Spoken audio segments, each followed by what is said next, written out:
인공지능에 대한 쉽고 유익한 강연 감사합니다, 교수님. 서울시 용산전자 한가에서 근무하는 김선창 팀장님의 사전 질문입니다. 초등학교 자녀를 둔 학부모이자 100세 시대를 준비하는 30대 가장의 입장에서 인공지능 시대를 준비하기 위한 소양은 무엇이 있을까요? 어떤 것부터 공부하면 좋을지요? 라고 질문 주셨습니다. 답변 부탁드립니다. 네. 먼저 질문 감사드립니다. 사실 이제 질문자께서 그 인공지능을 이제 어떻게 사용하실 거냐에 따라서 좀 달라질 것 같은데요. 제가 생각하기에 가장 중요한 것은 좀 인공지능에게 열린 마음인 것 같습니다.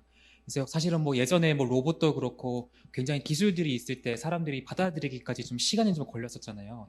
아이폰도 마찬가지고. 근데 이제 기술에 대해서 좀 더 궁금증을 가지시고 이게 어떻게 내 삶에서 도움이 될지에 대해서 좀 마음을 열고 이제 관심을 가지신다면은 이걸 쉽게 도구로서 이용하시는데 좀 도움이 되지 않을까 싶습니다. 특히 이제 제가 좀 말씀드리고 싶은 내용은 인공지능이 저희 삶을 완전히 대체하기보다 꽤나 예측하기 꽤나 먼 미래까지도 도구로서 인간을 이제 도와줄 큰 역할을 할 거라고 예상이 됩니다. 그래서 너무 이렇게 좀 어렵게 생각을 하시기보다 지금 내가 하고 있는 일들을 이 도구로서 인공지능을 어떻게 사용하면 좋을지에 대해서 이렇게 좀 재미있게 보시면 좋을 것 같습니다.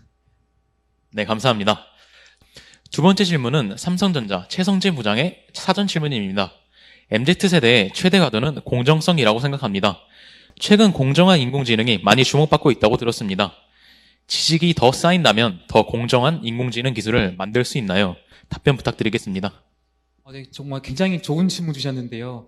저희도 공정한 인공지능을 만들기 위해서 정말 관심이 많습니다. 특히 제 생각에는 지식이 더 쌓이게 되면은 공정한 인공지능을 만드는데 분명히 도움이 될 것 같습니다. 두 가지 측면에서 좀 생각할 수 있을 것 같은데요. 첫 번째로 저희가 어떤 인공지능의 결정을 내렸을 때 그 지식을 사용해서 설명을 해줄 수가 있습니다.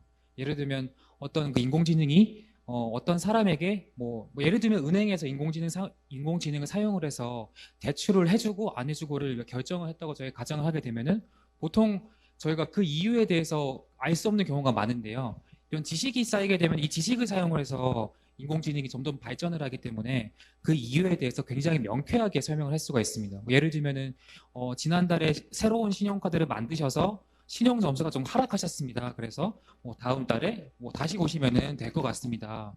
라는 형태로 조금 더 인공지능 모델이 투명하게 되는데 이제 도움이 될 것 같고요.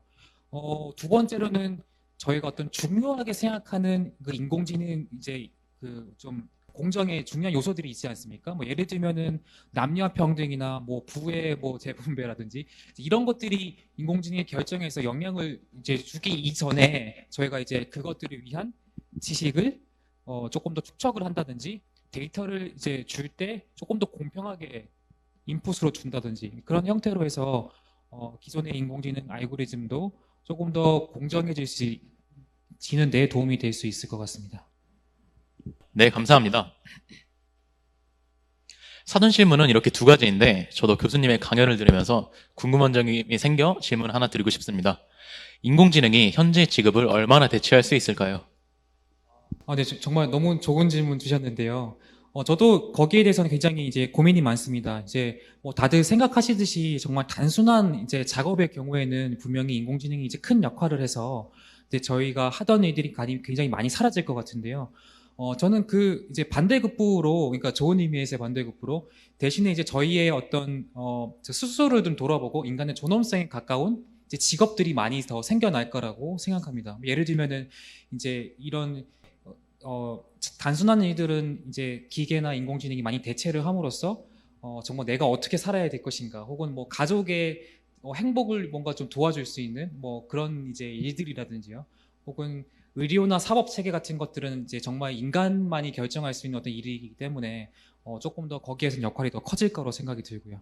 그래서 이런 저희가 너무 인공지능의 어떤 성능 위주로 이제 생각을 해서 저희 직업이 다 없어질 거라고 걱정하기보다는 이제 이런 이제 시대에 있어서 저희가 어떤 역할을 더 할 수 있을지에 대해서 좀 생각을 해봤으면 좋겠습니다. 사적이지만은 저희가 실제로 이제 그 산업혁명이 영국에서 일어났을 때도 저희 모직공들이 굉장히 자리를 잃고 굉장히 힘들었지만은 통계적으로는 실제로 직장이 더 많이 생겨났다는 통계가 있습니다. 이제 그런 것처럼 인공지능 시대에 뭔가 조금 더 고부가가치적인 이제 역할들을 이제 좀 더 창의적으로 생각을 한다면은 저희가 이런 이제 시대의 변화도 좀 준비를 할 수 있지 않나 싶습니다.